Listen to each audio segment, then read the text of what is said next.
The Good Prince. The Good Prince Part 3. Part 3. The sorceress sat in a golden room on a golden chair.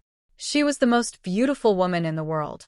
At once, the prince fell in love with her. "Marry me," he said. The sorceress looked at him. He was handsome and good and wise. She liked him. "I want to marry you," she said, "but first you must break my evil magic. Hide yourself. Come back after 4 days. If I cannot find you, I will marry you. But if I find you, you must die." The prince agreed. "You will not find me," he said.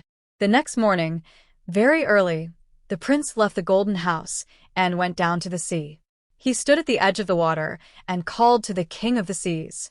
At once, the whale came. "The sorceress wants to kill me," said the prince.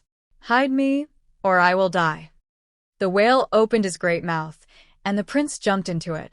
The whale swallowed him, and the prince went down into the whale's stomach. For 3 days and nights, the sorceress hunted for the prince.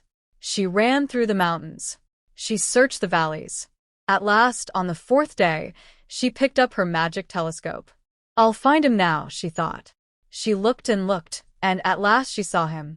"There he is," she said. "He is hiding in the whale's stomach." At the end of the day, the whale swam back to the edge of the sea. He opened his mouth, and the prince walked out of it, onto the land. Then he returned to the golden house. "Here I am," he said to the sorceress. "You did not find me, and now you must marry me." "But I did find you," said the sorceress. "I hunted for 3 days and 3 nights, in the mountains and the valleys. You were not there. Then I looked through my magic telescope, and I saw you, in the whale's stomach." The prince was very sad. "So I will die," he said. "Not yet," said the sorceress. "You hid yourself well, and I will give you another chance. Go and hide again." At once the prince ran back along the road.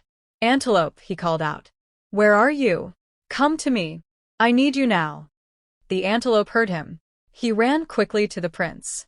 "Please hide me," the prince said to him, "or the sorceress will kill me." The antelope took the prince into the high mountains, and he hid him in a cave. "She will never find me here," thought the prince. For 3 days and nights, the sorceress hunted for the prince. She ran through the deserts. She searched the forests. At last, on the 4th day, she picked up her magic telescope. "There he is," she said, "in the antelope's cave." At the end of the day, the prince came out of the cave and returned to the golden house. "Here I am," he said to the sorceress. "Where was I? Did you find me? If not, you must marry me." "Yes, I did find you," said the sorceress. "I hunted for 3 days and 3 nights, in the deserts and the forests. You were not there.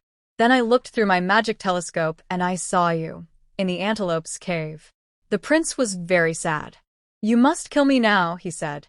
The sorceress looked at the prince. He was very handsome. "I will not kill you yet," she said. "Your hiding place was a good one. You nearly won. I will give you one more chance. Go and hide again." The prince hurried away from the golden house. "Mouse," he called out. "Where are you? Come and help me." The mouse heard him. She ran quickly to the prince. "You must hide me," said the prince, "or the sorceress will kill me." So the mouse took the prince to a great hole in the ground. The prince followed her for a long way, down into the earth. At last, they came to the palace of the king of the jinns. "Hide here under the king's throne," said the mouse. "Hide here under the king's throne," said the mouse. So the prince hid under the throne of the king of the jinns. He stayed there for 3 days and 3 nights. The sorceress hunted for the prince through the whole world, in the seas and the islands, the forests, the deserts, the mountains, and the valleys. She looked through her magic telescope again and again, but she couldn't find him anywhere. At the end of the 4th day, the mouse came back to the prince. She took him out of the palace of the jinns. The prince followed her up through the earth and out into the world. Then he returned to the golden house. The sorceress was waiting for him. "I hunted everywhere for you," she said, "in the forests and deserts, the mountains, the valleys, the sea and the islands, and I could not find you. Now my evil magic is broken, and I will marry you." So the prince married the sorceress. She never used her evil magic again, and they lived happily in the golden house for many, many years.